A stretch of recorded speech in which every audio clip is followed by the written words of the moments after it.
Luemba Mavungu ne se remet pas du tournant qu'a pris sa vie il y a quelques mois. Partout où tu vois les conteneurs, c'était ma parcelle, là où ils ont construit leur bâtiment. Avant ici, il vivait avec sa famille dans ces maisons en bois, aujourd'hui délabrées. Il élevait des poules, il cultivait une terre qui était la sienne, une existence simple qui lui convenait. J'avais des manguiers, des safoutiers, des avocatiers. Ils ont tout arraché et jeté à côté là-bas.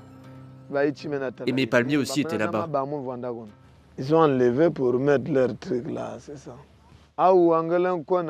Ici, on pouvait aller en forêt, cueillir des noix de palme, ou encore aller à la pêche. Aujourd'hui, on n'a plus de champs à cultiver. Car sur ces anciens champs pousse désormais une usine vouée à l'exploitation d'un grand gisement de potasse, découvert ici dans le petit village de Mpili, dans le département du Kwilu, dans le sud de la République du Congo. C'est une société chinoise, la Luyan des Mines Congo, ou LMC, qui a obtenu l'autorisation de l'État congolais pour extraire le minerai. Alors les quelques 500 habitants de Mpili vont à terme tous se retrouver ici, à 2 km de leurs anciennes maisons, dans ce lotissement construit par la LMC sur des terres données par l'État. Luemba Mavungu a emménagé en début d'année. Dans cette petite maison de chantier, préfabriquée, censée être la sienne pour le reste de ses jours, et pour laquelle il n'a pas reçu d'acte de propriété. Je regrette mon ancienne case parce que là-bas, on n'avait pas chaud. Ne vous arrêtez pas à cette belle construction, car avec la chaleur, on ne dort pas.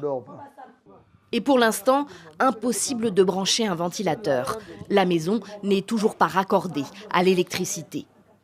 Le père de famille est déboussolé. Il ne sait pas comment nourrir les siens. Là-bas, moi, ma parcelle, là-bas, j'avais 4 parcelles jumelées parce que j'avais d'autres choses à faire. Ici, là, on vient me donner, vous pouvez calculer, il n'y a même pas de parcelle de 400 mètres ici, carrés ou 500 mètres carrés. Ça, c'est des choses de 80 comme ça, là. Là-bas, on était des parcelles vastes par rapport ici, là. Sa voisine a elle aussi la sensation de repartir à zéro. Elle était également cultivatrice dans sa vie d'avant. Aujourd'hui, pour faire vivre ses 3 enfants, elle prépare des repas qu'elle vend aux ouvriers de la LMC. Et constate que tous sont désormais dépendants de l'entreprise chinoise, principale source de revenus des villageois. Ici, tout s'achète. Il faut de l'argent pour tout. On n'est plus les mêmes personnes que lorsqu'on était dans notre village. Ici, il faut tout acheter. Le bois de chauffe, le manioc. Il n'y a plus rien de gratuit. On n'a plus accès à la forêt ici.